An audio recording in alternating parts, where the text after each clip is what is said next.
Hello, garden friends. Welcome to my August backyard garden tour. My name is Liz, and I garden in California, Zone 9B. In today's video, I'm going to show you what's blooming in August, and I'm also going to share my biggest garden regret. Because no garden is perfect after all, and as gardeners, we will make mistakes, and that's okay. Let's begin today's garden tour right here, showing you my adorable wishing well garden and my cottage garden. But first, look at my beautiful wave petunias. They're so bright and colorful. Yes, I do fertilize them, and I also have to spray them with BT to control all the cabbage moths. When you have petunias, they are a favorite of those white butterflies, and then they lay the little eggs and the caterpillars love to munch on them. So the only way I can get my petunias to look beautiful is if I spray them. Keep that in mind if you ever want to grow petunias. This is my adorable little cottage garden. Look at the Silver Falls dichondra hanging down from that pot. And all my beautiful little vinca plants that popped up on their own from seed. So those are called volunteer vincas. I had main vinca plants right here, and what happens is they go to seed, and then I sweep and I hose off the patio, and all the seeds end up in these little nooks and cracks and crevices. And when the water runs off, they sprout. Inside my little cottage garden, my zinnias are starting to bloom. And I have two beautiful Martha Washington geraniums, one right here and one right there behind the vinca. That one I just planted, that one's still new, so it's not as big. And I think now that we're in fall, I'll definitely need to prune the Martha Washington geranium just to kind of revive it, but I don't have the heart yet to cut off all the blooms. Okay, and this is the newest addition to my garden, my wishing well garden. And for those of you who have been following my channel, you know that I have a special mirror trick. See, it looks like the path is going farther than it is. Oops, we get dusty here in California. I need to hose that off, but you get the idea. And some beautiful marigolds. You can't even really see the stepping stone pathway here because the marigolds are getting so big, but you can walk all the way across. And that's my sweet cat Angel. Angel likes to tease the chickens.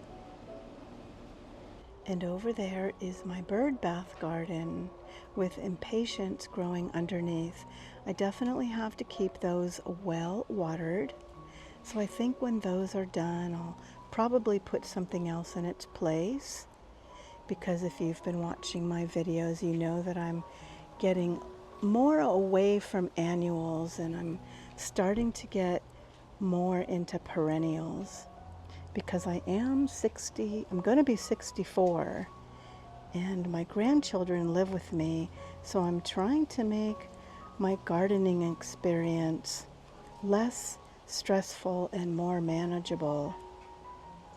So inside the vintage bathtub, when the wave petunias are done, I might put a beautiful lantana in there or a plumbago. I haven't decided yet. But growing up the little bird bath arbor, right now there's a volunteer sunflower. I'm still trying to figure out what vine will grow best there. I had sweet peas in the spring. I'm thinking of maybe a black-eyed Susan vine, or doesn't get enough sun for a rose, but I'm still trying to figure it out.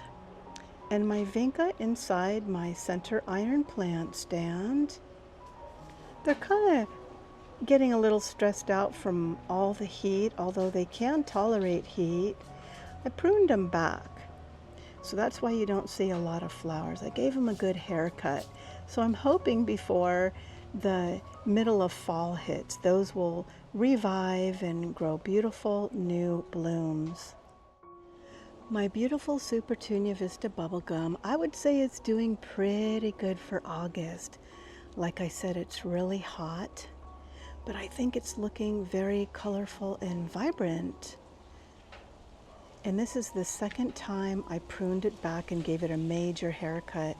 And as you can see, it didn't take long to flush out and get big again. It's such a wonderful plant. This is my sweet dog, Abby. Look at all those beautiful new blooms. Again, this is the second haircut, and this, my friends, is one plant. One plant only. That's the wonderful thing about the Proven Winners Supertunia Vista bubblegum. One plant goes a long way, whereas my wave petunias, this is 3 plants, but I think the wave petunias, the blossoms are bigger. That's the difference. 3 plants, but bigger flowers. Whereas this is one plant, but a little bit smaller flowers. So it all depends on what you want in your garden. And behind the bubblegum is my beautiful lantana. I absolutely love this perennial. It comes back for me every year. It's kind of like a rose bush. All the foliage and the flowers will be gone when the weather gets really cold. But then as soon as spring arrives, the foliage comes back. So yeah, just like a rose bush, for me anyway, here in California. And the lantana is a host plant to the Gulf fritillary butterflies. That's why I'm thinking about putting another lantana over there in my other vintage bathtub. Maybe a different color like yellow or lavender. The way I see it is, if something works in your garden, stick with it and maybe even double it. So because the lantana grows so well for me, I'm thinking of growing another one. And yes, this is my bougainvillea. But as you can see, the blooms are done just for now. More blooms are starting to grow. In a couple weeks, it'll be all blossoming and blooming and colorful again. When these blossoms, they're actually called bracts. When those dry up and fall to the ground, I rake them up and I use them as mulch in my garden. So you can kind of see, it's like free mulch. And can you believe this, my friends? But my hollyhocks are blooming again. They're definitely not as big as the flowers in the springtime, but they're blooming again. I can't believe it. It's so crazy here in California. So I have 2 arbors, and those are made from cattle panels. It was 1 cattle panel. I sliced it in half and got 2 arbors. And I have tall volunteer sunflowers. Now I know all the flowers are dead, but I leave them up because the yellow finches visit my garden, and that provides a good food source for them. So not only do I garden for myself, but I garden for wildlife. Look at my pretty creeping Jenny. Growing up this arbor is a grapevine. This is just the first year I've had it, so I don't expect miracles from it just yet. Over in this veggie box, I don't grow veggies, but I just call it a veggie box. I have another wave petunia, a geranium behind it, a society garlic, a cheap little bird bath. And you know what, friends? I love these fountains. I don't need a cord or anything. It's this little solar fountain. I need to clean that. The sun's not on it yet, so it's not going, and it turned white from the sun, I guess, but they're only like $12 on Amazon, and they work so good.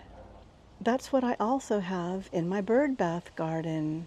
I put the rocks in there to keep this center thing from, see, like if I didn't have this, this would float out. So I just keep the rocks in there to keep it stationary right in the middle. Oh, I forgot to tell you, above my cottage garden is a crepe myrtle tree. I love the beautiful purple blossoms. This is called a Zuni crepe myrtle tree, and they only get about 12 feet tall.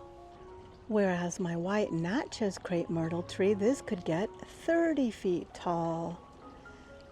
This is the third year I've had the white Natchez, and over there is a dynamite red crepe myrtle tree.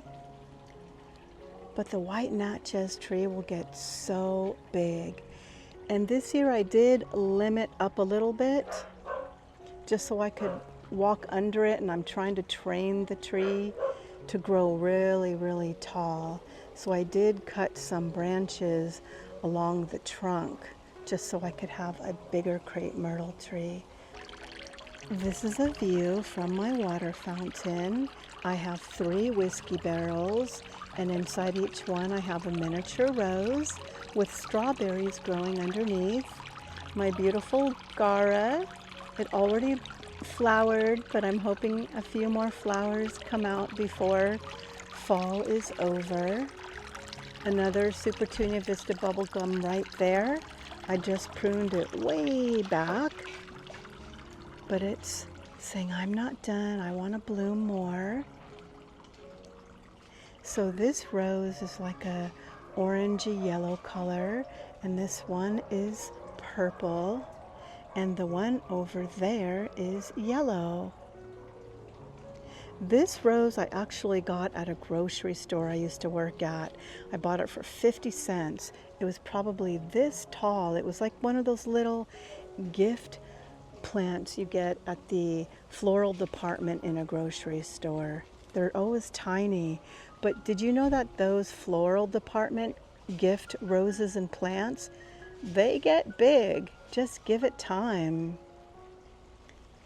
And a beautiful salvia behind my petunia. And over here, I have an orange zinnia with a Kupfia firecracker plant behind it. And even when the Gara isn't blooming, I think the foliage is so pretty. The tips of it get red. Look at my beautiful lemon coral sedum. I started with one plant, and I just took pieces off of the mother plant. And look it's traveling. I'm planning on taking more. And hopefully the lemon coral sedum will grow all the way down the pathway. Yes, my cordyline and my creeping Jenny have completely died. I'm going to be redoing that pot very soon. Like I said, that's life in the garden. The garden is always changing and always evolving. But you know, I always say, when one door closes, another door opens, and that just gives me the opportunity to plant something new. Maybe I will put another cordyline in there, who knows? Now I'm gonna walk through this little tunnel. My beautiful fig tree, that's a Miss Figgy. It's producing so many figs. There's another view of my Miss Figgy fig tree.